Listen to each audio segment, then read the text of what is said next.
Greetings, YouTube. I frequently get asked questions by people about how I take such beautiful photographs of flowers, like this one right here. And I recently just participated in a local photographic competition for orchid flowers, and I was absolutely mystified by how many people with the latest, greatest cameras and lenses weren't employing some simple strategies that I personally believe to be absolutely essential for successful macro photography. So in this video, I'm going to show you these essential macro photography tips that allow you to take beautiful photographs of things like flowers. And if you stay to the end of this video, I'll show you that you may not need super expensive gear to get amazing results. So stick around, grab some coffee, and let's talk about some macro photography.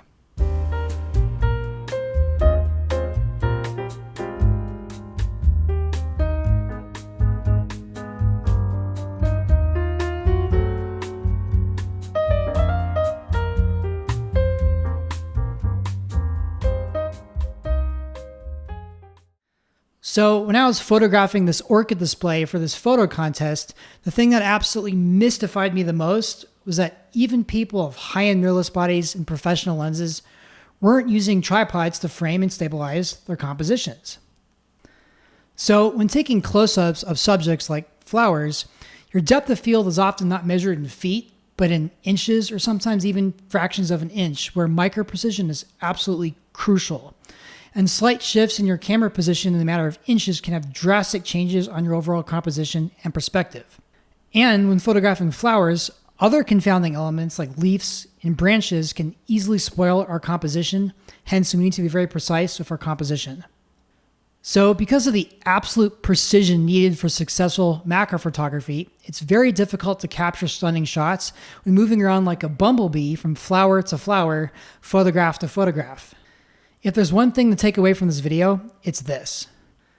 A well-made tripod is an absolutely essential tool for successful macro photography simply because it facilitates the precision necessary to get exceptional results. Check out the video card above to see my old video on what makes a quality, well-made tripod. All right, so building off the importance of this precision, let's talk about paralleling our subject. So because our depth of field is so minuscule in macro photography, we often can't just stop down enough to get the depth that we need. So sometimes we need to parallel our subject to the plane of focus. So in this example here, the second flower bud isn't in focus because it's sitting behind the plane of focus. But if we readjust the petals so both lie in the plane of focus, we can get both in super sharp focus in our photograph. All right, let's talk about the best kind of lighting for our subjects. So when people think of beautiful flowers, they often think of flowers glowing in radiant color on a bright sunny day. So the irony is that direct sunlight is often the worst time to photograph flowers because the direct sunlight is very hard, which leads to very strident highlights and really intense shadows that totally kills the subtlety and color of the pastel colors of the flower. So instead, shade or overcast light, where the sky essentially acts as a very large diffuse light source, leads to much softer and better lighting with much more subtlety and color. So pro tip, local flower shops are excellent places to photograph flowers because they often have a very wide selection of flowers to choose from, and their canopies often lead to very soft lighting, which is perfect for the flower photography. So my best flower photographs I've ever taken have been at flower shops. Now finally, let's talk about why you may not need super expensive gear to get amazing results. People often think about macro or close-up photography as taking tight shots of subjects with special lenses and equipment. But personally, I think we should reframe what we call a close-up because sometimes we don't need special macro lenses and equipment, nor do we even need to be close sometimes to do successful macro photography. A close-up is simply that. It's a tight shot of a subject, regardless of the equipment used or the distance from the subject. In fact, I used this simple kit lens at 140 millimeters focal length, standing several feet away to take this beautiful photograph of a torch lily. No special macro lens or equipment was needed, and I got that soft and special blurry background. So one really effective but not always known way of achieving really good close-up results is by getting in really close with a telephoto lens, one that you already likely have in your bag. The very nature of a telephoto lens will lead to significantly more background compression than a normal lens, even when the subjects are framed similarly. To show this, this is what the background looks like at 50 millimeters. And this is what the background looks like at 140 millimeters.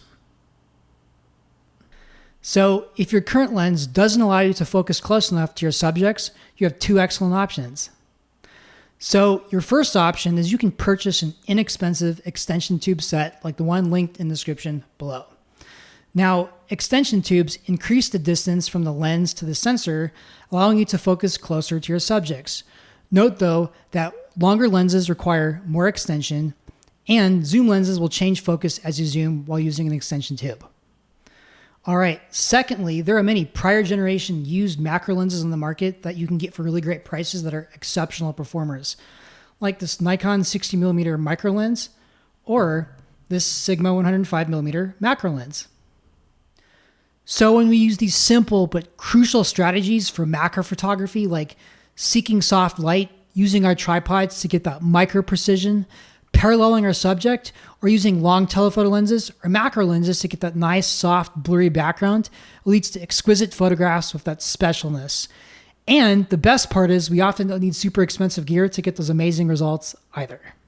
Hey, so let me know in the comment section below what you found valuable and intriguing in this video. If you think that I missed anything, also let me know. And lastly, let me know if you have any great ideas for future videos because it helps me make better videos for you. Hey, so I hope you found this video valuable and intriguing. If you did, leave a like. It really helps out my channel. Also, if you'd like to check out more content like this, subscribe to my channel. And lastly, if you'd like to check out some of my photographic work, see the website in the description below. Hope to see you in another video.